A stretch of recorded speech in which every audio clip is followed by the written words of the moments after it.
स्वागत है आपका रेडी फॉर जुडिशरी चैनल पर। आज मैं आपको उत्तराखंड 2023 सिविल जज की वैकेंसी का जो पेपर होने वाला है प्री के लिए ऑब्जेक्टिव क्वेश्चन कराने वाला हूं। जो प्रीवियस ईयर जो अब तक के 2002 से पेपर हुए हैं मैं सभी आपको कराऊंगा। बस इन पेपरों में ऑब्जेक्टिव और उसका सही आंसर देखेंगे, डिस्कशन नहीं करेंगे। मैं इसकी प्लेलिस्ट अपने चैनल पर बना दूंगा, आप वहाँ से पूरी प्लेलिस्ट में से देख सकते हैं। ये अब पहला पेपर है और इसकी पीडीएफ भी आपको हमारे टेलीग्राम चैनल पर मिल जाएगी। इसका लिंक मैं आपको डिस्क्रिप्शन में दे दूंगा। तो चलिए शुरू करते हैं। पहला क्वेश्चन है, निम्नलिखित में से अंतर्राष्ट्रीय शांति और सुरक्षा बनाए रखने का प्राथमिक उत्तरदायित्व किसका है? इसका आंसर है सुरक्षा परिषद का इसका उत्तरदायित्व है। चौगम 2000 से 51 सदस्यों की सभा कहाँ संपन्न हुई थी? इसका आंसर है ए, कुआलालंपुर में संपन्न हुई थी। इसमें उत्तराखंड पीसीएस में प्रीवियस ईयर से भी बहुत सारे क्वेश्चन पूछे जाते हैं, तो इसीलिए मैं आपको प्रीवियस ईयर सारे क्वेश्चन करा दूंगा और सारे पेपर भी पूरे करा दूंगा। इसमें देखते हैं तटस्थता के नियमों को संहिताबद्ध किया गया था। इसका आंसर है 1856 से 1907 तक। अगला क्वेश्चन देखते हैं। इसमें कथन और कारण दे रखे हैं। कथन है इसका, सिद्धांत रूप में संयुक्त राष्ट्र के सदस्य तटस्थ नहीं रह सकते हैं। सुरक्षा परिषद का कोई स्थायी सदस्य जो मतदान में भाग नहीं लेता है तटस्थ रहता है। इसका आंसर है ए ऑप्शन इसका सही आंसर है। ए और आर दोनों सही हैं और आर ए का सही स्पष्टीकरण है। इसका फिफ्थ क्वेश्चन है, देखते हैं। इसमें इसको मैचिंग करना है। ए ऑप्शन है प्रथम पृथ्वी सम्मेलन। ये प्रथम पृथ्वी सम्मेलन इसका हुआ था। इसका आंसर है बी ऑप्शन इसका आंसर है। अब मैचिंग कर लेते हैं। इसका प्रथम पृथ्वी सम्मेलन कहाँ हुआ था? इसका आंसर है बी, 1992 में हुआ था। और मानव पर्यावरण का संरक्षण और सुधार सम्मेलन कहाँ हुआ था? इसका आंसर ए, 1972 में हुआ था। द्वितीय पृथ्वी सम्मेलन सेकंड ये हुआ था 2002 में। और क्योटो नवाचार ये हुआ था 1997 में हुआ था। और देख अंतर्राष्ट्रीय 6 क्वेश्चन है, अंतर्राष्ट्रीय न्यायालय के न्यायाधीश इनकी नियुक्ति कैसे होती है? इनकी नियुक्ति होती है ये महासभा और सुरक्षा परिषद के द्वारा निर्वाचित किए जाते हैं। और 7वां क्वेश्चन है, रुवांडा के अंतर्राष्ट्रीय दंड अधिकरण का गठन हुआ है। इसका आंसर है सुरक्षा परिषद के संकल्प के द्वारा। इसका 7वां का आंसर है डी। 8वां क्वेश्चन है, 8th है, कोई राज्य केवल मान्यता से ही अंतर्राष्ट्रीय व्यक्ति है और बनता है, यह कहा है? ये निर्णयात्मक सिद्धांत के द्वारा आया है। 9वां क्वेश्चन है, अंतर्राष्ट्रीय दंड न्यायालय का स्थान है, ये द हेग में है। 9th का सी ऑप्शन है। और 10th देखते हैं, निम्नलिखित में से कौन सा आर्थिक एवं और सामाजिक परिषद का कार्य नहीं है? परिषद का कार्य नहीं है ये इसका ऑप्शन है डी, मानव अधिकार और मूल स्वतंत्रताओं का अनुपालन करना। 11वां क्वेश्चन देखते हैं, अलंघनीय अधिकार जस्ट कॉजेस से तात्पर्य है। इसमें बताना है जस्ट कॉजेस से क्या तात्पर्य है। इसका आंसर है सी, अंतर्राष्ट्रीय विधि के अनिवार्य प्रतिमान। 12वां क्वेश्चन देखते हैं, अंतर्राष्ट्रीय करार को प्रभावी करने के लिए संसद ऐसे विषय पर विधि बनाती है जो राज्य सूची में परिगणित है और प्रभावित राज्यों से कोई परामर्श नहीं करती है, यह विधि है। यह इसका आंसर है सी ऑप्शन। पूर्णतः विधिमान्य है क्योंकि संसद को अंतर्राष्ट्रीय करार को प्रभावी करने के लिए विधि बनाने को सशक्त किया गया है, चाहे ऐसा करने के राज्य की विधि बनाने की जो अनन्य शक्ति का अतिलंघन होता है। अगला क्वेश्चन देखते हैं, 13th है, सरकार का उत्तरदायित्व से अभिप्राय है। इसका आंसर है बी, संवैधानिक अथवा क्रांतिकारी प्रक्रियाओं के माध्यम से आंतरिक प्रभुता में परिवर्तन। अगला क्वेश्चन देखते हैं, द्वैतवाद से तात्पर्य है कि अंतर्राष्ट्रीय विधि और राज्य विधि। इसका आंसर है ए, दो सर्वथा सुभिन्न विधिक प्रणालियां हैं। 15 देखते हैं, इस तथ्य के होते हुए भी कि वीटो सभी सदस्यों की प्रभु समता के सिद्धांत से असंगत है, वीटो की शक्ति संयुक्त राष्ट्र के स्थायी सदस्यों में निहित की गई है। इसका आंसर है बी ऑप्शन, इसका आंसर है, जिससे अंतर्राष्ट्रीय शांति और सुरक्षा बनाई रखी जा सके। अगला क्वेश्चन देखते हैं, 16 है, मानवाधिकारों की सार्वभौम घोषणा 1948 को अंगीकृत किया गया था। इसका ऑप्शन बी है, महासभा द्वारा। और 17 देखते हैं, अंतर्राष्ट्रीय न्यायालय के न्यायाधीशों की पदावधि कितने वर्ष होती है। इसका आंसर है डी, 17 का आंसर है डी, 9 वर्ष होती है। और अगला है 18, निम्नलिखित संगठनों में से कौन सा बच्चों के कल्याण से सीधे संबंधित है। इसका ऑप्शन है यूनिसेफ सीधे संबंधित है। 19 देखते हैं, आधुनिक अंतर्राष्ट्रीय विधि का जनक किसे कहा जाता है। इसका आंसर है ग्रेसियस को कहा जाता है। क्वेश्चन नंबर 20 देखते हैं, यह किसने कहा था कि अंतर्राष्ट्रीय विधि शास्त्र का लोप बिंदु है। यह हॉलैंड ने कहा था। आप अगर ये पूरी वीडियो देख लेते हैं और प्रीवियस ईयर तैयार कर लेते हैं तो प्रीवियस में 20 से 25 क्वेश्चन आपके प्रीवियस ईयर से ही आ सकते हैं। क्वेश्चन नंबर 21 देखते हैं, निम्नलिखित में से कौन अंतर्राष्ट्रीय न्यायालय के सदस्य थे। ये जो है भारत के थे। भारत में कौन से भारत के द्वारा से गए थे ये, तो ये थे डॉक्टर नरेंद्र सिंह। संयुक्त राष्ट्र का प्रथम सचिव किसे चुना गया था। ट्रिगवैली को संयुक्त राष्ट्र का प्रथम महासचिव चुना गया था। और संयुक्त राष्ट्र दिवस, अगला क्वेश्चन है 23, संयुक्त राष्ट्र दिवस प्रत्येक वर्ष मनाया जाता है। ये मनाया जाता है 26 नवंबर को। अगला क्वेश्चन है 24, संयुक्त राष्ट्र की महासभा ने मानवाधिकारों की सार्वभौम घोषणा को अंगीकृत किया था। सॉरी इसमें गलती हो गई है, यहाँ पर 23 का ऑप्शन है ये बी, ये नहीं है सी। इसका 24 का ऑप्शन है 10 दिसंबर 1948 को ये जो है घोषणा की गई थी। आगे देखते हैं 25, क्वेश्चन 25 है, न्याय के अंतर्राष्ट्रीय न्यायालय में जो है सदस्यों की संख्या बतानी है, कितनी होती है। इसका आंसर है ए ऑप्शन है, एक अध्यक्ष होता है, एक उपाध्यक्ष और 13 अन्य सदस्य, और टोटल इसमें सदस्य होते हैं 15। अगला क्वेश्चन देखते हैं 26, निम्नलिखित में से कौन सा तटस्थीकृत राज्य है। तटस्थीकृत राज्य बोलते हैं जो अंतर्राष्ट्रीय आर्टिक है। ऑस्ट्रिया जो है तटस्थीकृत राज्य है।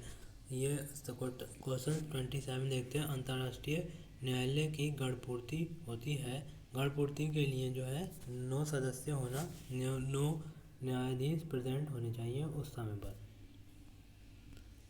28 देखते हैं, निम्नलिखित की स्थापना का क्या क्रम है ये बताना इसमें। इसका ऑप्शन है 28 का बी ऑप्शन है, पहले अंतर्राष्ट्रीय श्रम संगठन की स्थापना हुई थी, फिर न्यूरेमबर्ग का सैनिक अधिकरण की स्थापना हुई थी, फिर अंतर्राष्ट्रीय न्यायालय की स्थापना हुई थी, फिर उसके बाद सेकंड नंबर पर पूर्व यूगोस्लाविया के लिए गठित अंतर्राष्ट्रीय युद्ध अपराध अधिकरण की स्थापना हुई थी। आगे देखते हैं क्वेश्चन नंबर 29, अंतर्राष्ट्रीय दंड न्यायालय के संविधान में उल्लिखित सारभाग कोर यानी अपराधों की संख्या, जो इसमें अपराध हैं वो टोटल कितने अपराधों को शामिल किया गया है, ये 4 अपराध हैं। इसका सी ऑप्शन है। क्वेश्चन नंबर 30 देखते हैं। राष्ट्रपति का पद ग्रहण करने पर राष्ट्रपति डॉक्टर APJ अब्दुल कलाम ने सर्वप्रथम अध्यादेश बिना हस्ताक्षर के लौटा दिया था। यह कौन से केस से संबंधित है? इसका आंसर है क्वेश्चन नंबर ऑप्शन सी, उच्चतम न्यायालय द्वारा सुझाए गए चुनाव सुधारों से संबंधित केस था ये। आगे देखते हैं क्वेश्चन नंबर 31। मानव अधिकारों की सार्वभौम घोषणा के अधिकार अधिकतर सम्मिलित हैं। ये सम्मिलित है इसमें, ऑप्शन फर्स्ट है इसका ए, हमारे संविधान के भाग 3 और भाग 4 में। अगला क्वेश्चन है 32।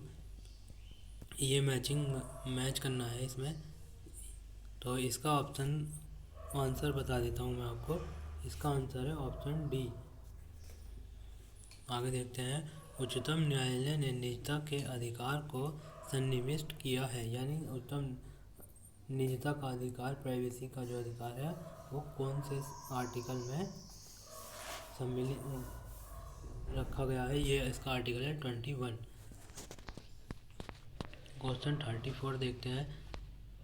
हमारी संसद ने सूचना प्रौद्योगिकी अधिनियम 2000 को जो है, इसमें ऑप्शन बताना है कहाँ रखा है। इसका ऑप्शन है ए, संयुक्त राष्ट्र की महासभा के संकल्प के आधार पर पारित अधिनियम किया गया है।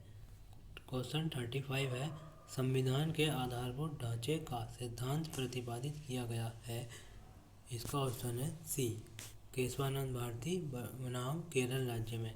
हम क्वेश्चन और सिर्फ उसका कौन सा ऑप्शन सही है वही देखेंगे। अगर उससे ज़्यादा देखेंगे, डिस्कशन करेंगे तो बहुत लंबी वीडियो हो जाएगी। अगला क्वेश्चन है 36। भारत के राष्ट्रपति का निर्वाचन किया जाता है। इसका ऑप्शन है, आंसर है बी, 2 और 3। इसके ऑप्शन सही है। आगे देखते हैं। ये मैचिंग बताना है, इसमें कौन सा सुमेलित है। इसका आंसर है सी, 3 वाला जो है सुमेलित है, और तो है और सब जो है और मैचिंग गलत दे रखे हैं, जो मैच नहीं करते हैं इससे। आगे देखते हैं। कावेरी नदी के जल बंटवारे का विवाद इनमें से किन राज्यों के बीच है, ये बताना है। इसका आंसर है 38 का ये डी, तमिलनाडु, कर्नाटक, केरल और पांडिचेरी राज्यों के बीच ये विवाद चल रहा है। ये उस समय का 2002 के समय जब पेपर हुआ था उस टाइम का ये करंट का क्वेश्चन था। ऐसे क्वेश्चन सिर्फ करंट में के ही होते हैं।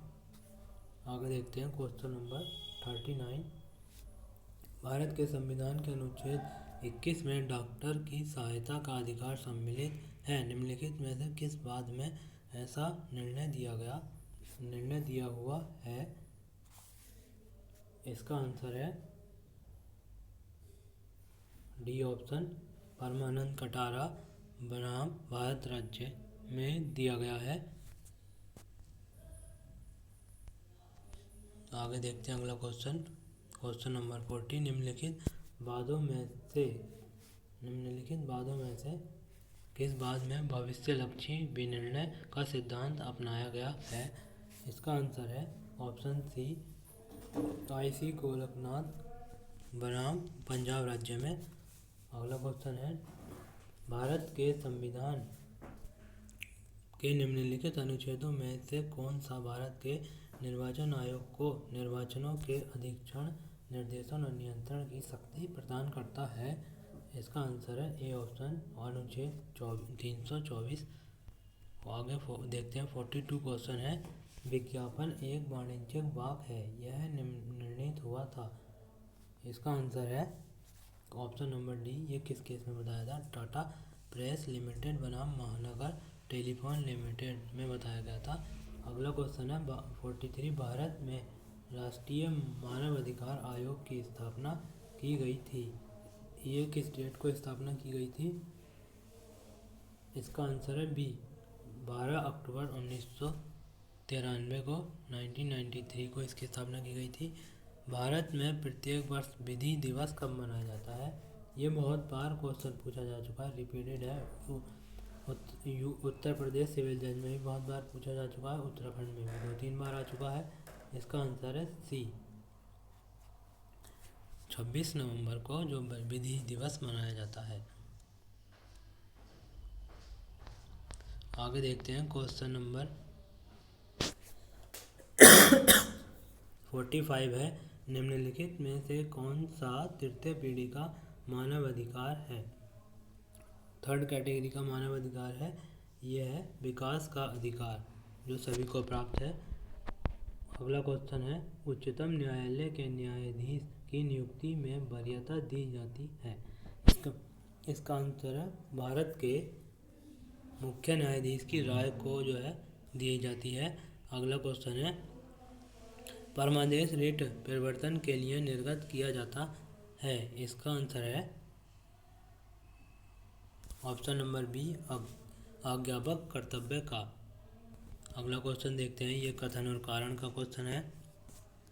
कथन है, अनुच्छेद 21 विधि की सम्यक प्रक्रिया की अवधारणा को अभिव्यक्त समाहित करता है। इसका कारण है, विधि की सम्यक प्रक्रिया स्वतंत्रता का लक्ष्य है।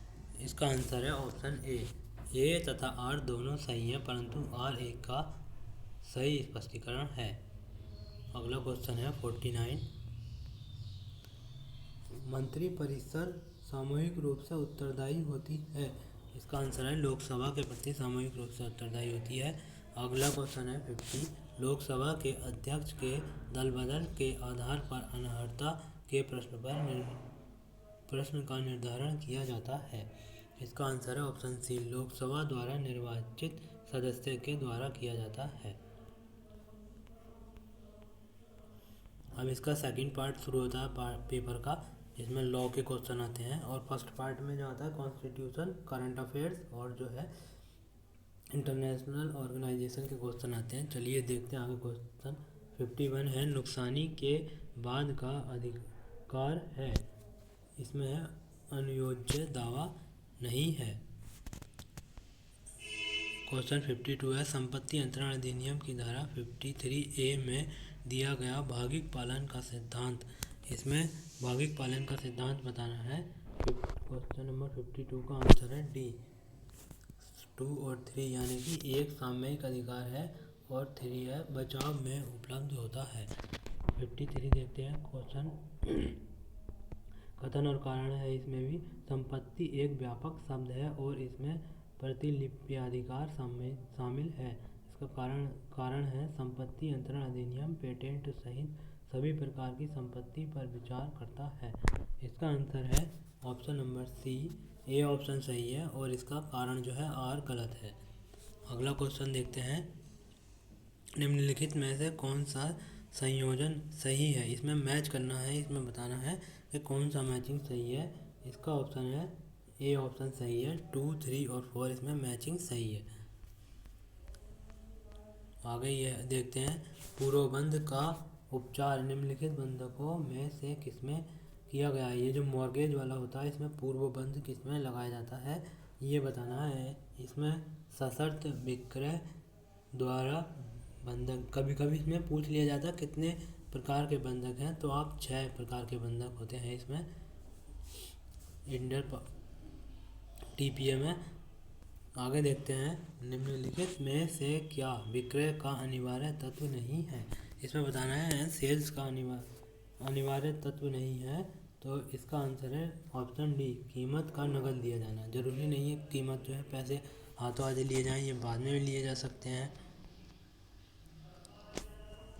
आगे क्वेश्चन देखते हैं 57, दोहरी संभावना के विरुद्ध नियम को निम्नलिखित वादों में से किसमें मान्यता मिली है? इसका आंसर है बी ऑप्शन, हाइराइव्सबी बनाम मिचेल के बाद में।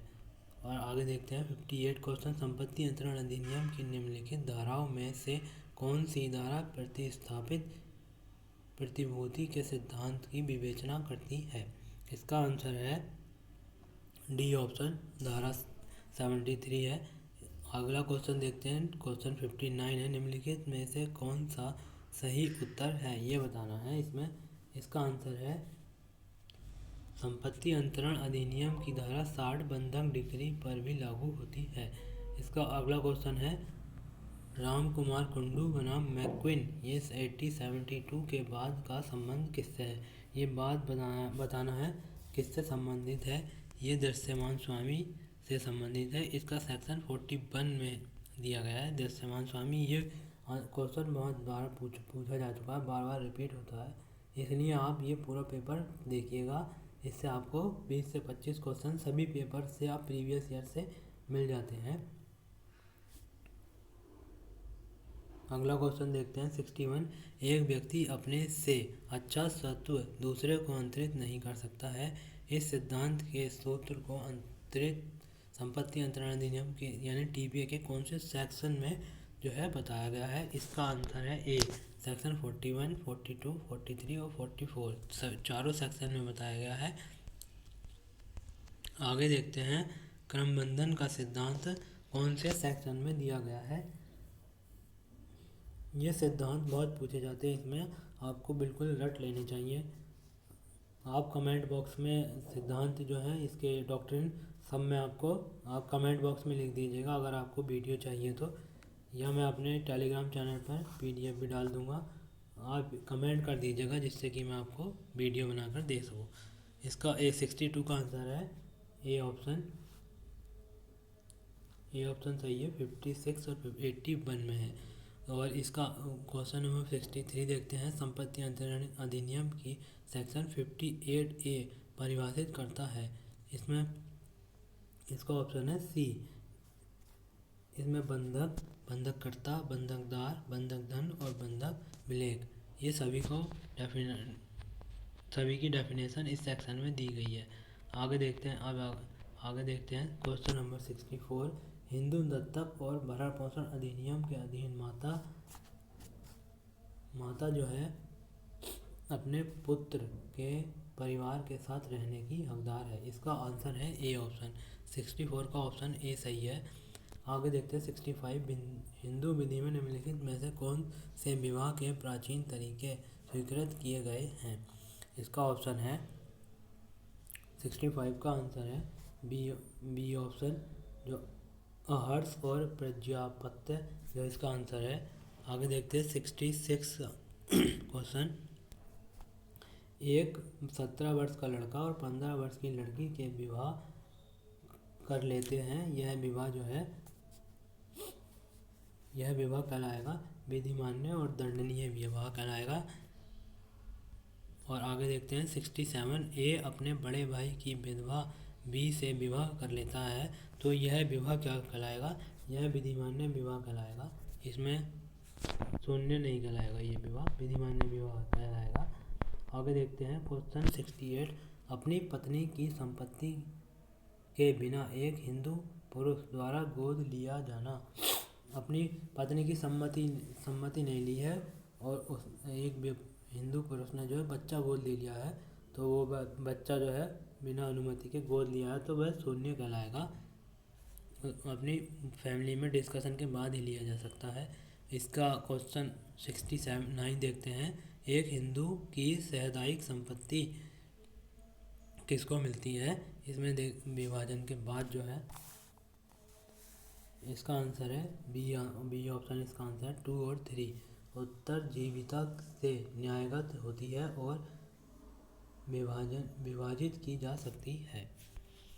क्वेश्चन नंबर 70 देखते हैं। कोई भी गुलाब कांटों के बिना नहीं है, परंतु आपके हाथ में जो है उसमें सभी कांटे ही हैं और गुलाब नहीं तो उसे फेंकना ही उचित है। इस कथन का संबंध है।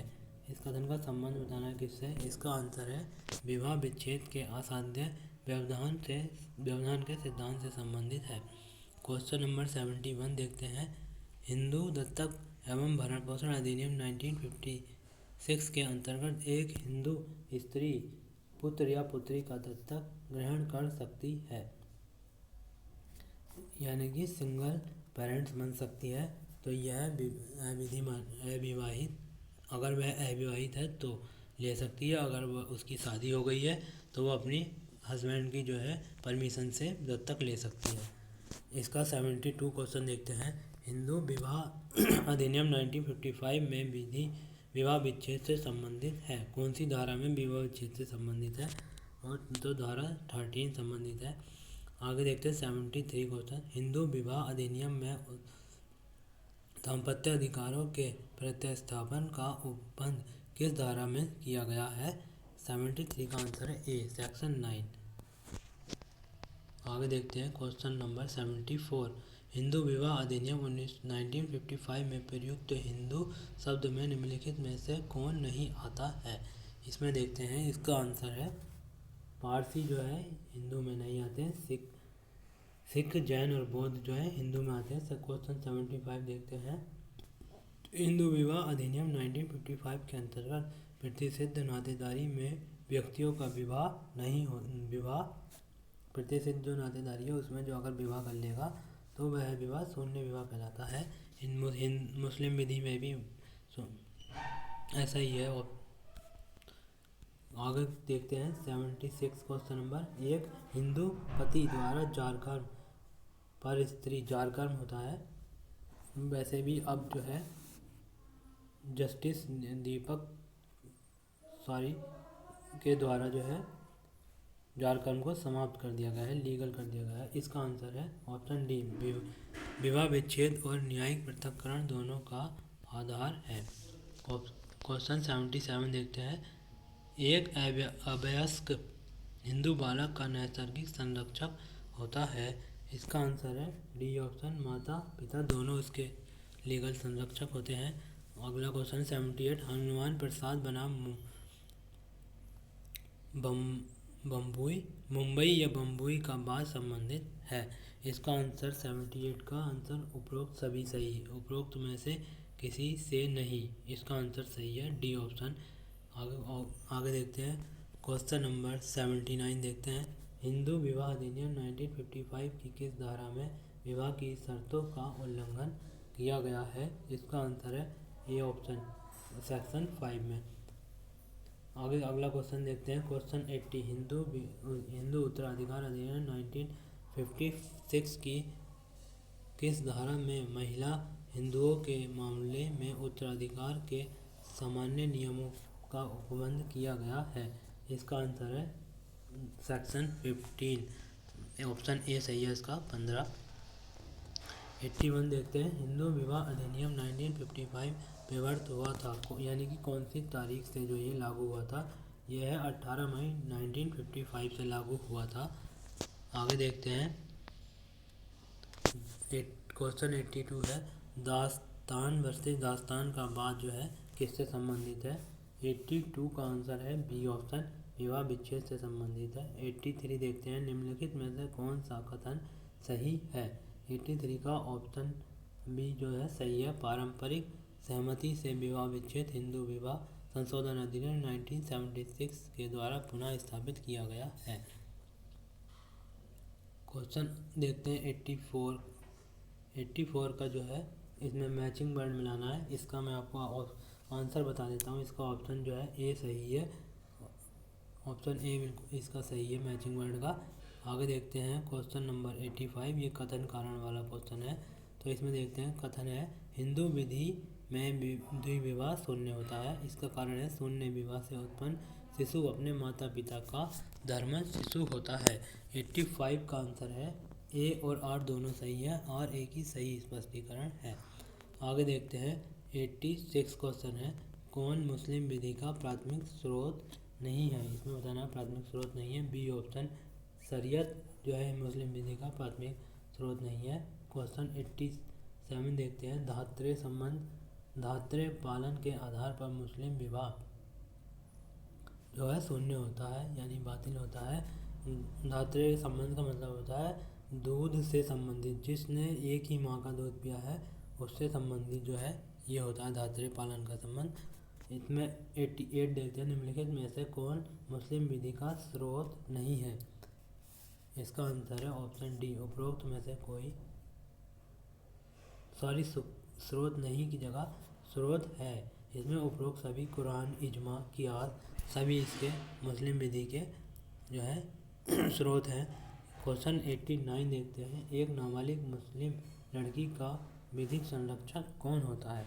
इसका आंसर है उसकी माता उसकी विधिक संरक्षक होती है। क्वेश्चन नंबर 90 देखते हैं, मुस्लिम विधि के अंतर्गत विधिमान्य विवाह के लिए निम्नलिखित में से क्या आवश्यक नहीं है? इसका आंसर है सी, दातृ संबंध आवश्यक नहीं है।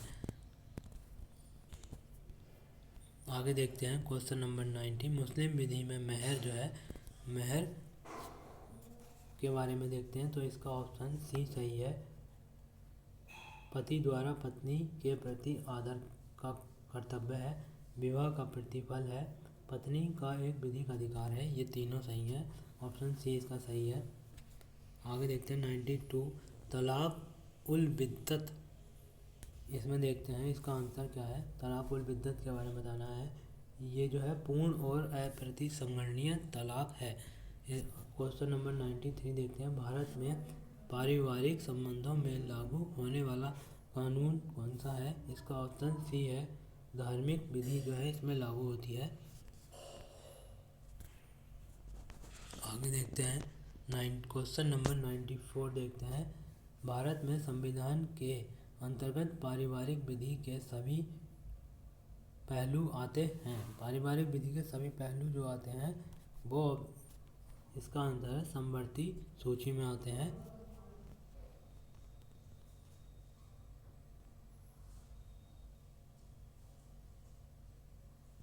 नाइन्टी थ्री का ऑप्शन जो है ये, इसका 93 का ऑप्शन डी है, पक्षकारों की वैयक्तिक विधि। आगे देखते हैं क्वेश्चन नंबर 95, एक मुसलमान दुनिया के किसी भी देश में, इसका आंसर है ऑप्शन नंबर डी, संबंधित देश के कानूनों के अनुपालन के उद्देश्य से ही जाता है जिसमें वैयक्तिक कानून शामिल है। यानी कि जिस देश का वो है उसी देश के उस पर कानून लागू होंगे, चाहे वो किसी भी दुनिया के देश में चला जाए उसके बाद भी। क्वेश्चन नंबर 96 देखते हैं, जब एक मुस्लिम पुरुष और एक मुस्लिम महिला विशेष विवाह अधिनियम 1954 के अंतर्गत अपने विवाह की संविदा करते हैं तो मुस्लिम वैयक्तिक विधि, इसका ऑप्शन सही है बी, लागू नहीं होती है। आगे देखते हैं क्वेश्चन नंबर 97, सिया विधि के अंतर्गत यदि पति बोलने की क्षमता रखता है और तलाक की लिखित घोषणा करता है तो ऐसा तलाक जो है क्या कहलाएगा, ये बताना है यहाँ पर। ऐसा तलाक शून्य कहलाएगा। अगर वो बोलने की क्षमता रखता है तो बोलकर कहे, बोलने की क्षमता नहीं रखता तो लिखित अनुबंध कर सकता है, लिखित घोषणा। आगे देखते हैं 98 क्वेश्चन, मुस्लिम विधि में विवाह को माना गया है, मुस्लिम विधि में जो है विवाह को एक संविदा माना गया है, हिंदू विधि में एक संस्कार माना गया है। आगे देखते हैं क्वेश्चन नंबर 99 है, मुस्लिम विधि के अंतर्गत दान की आवश्यक शर्तें क्या हैं? दान की क्या आवश्यक शर्तें हैं ये देखना है। उपरोक्त सभी जो है दान की आवश्यक शर्तें हैं। दानकर्ता द्वारा दान की घोषणा, दान ग्रहीता द्वारा दान की घोषणा, दान की गई संपत्ति के कब्जे का परिदान दिया जाना। आगे देखते हैं क्वेश्चन 100 है, वक्फ किया जा सकता है, वक्फ किया जा सकता है, हिंदू या मुस्लिम दोनों को वक्फ किया जा सकता है।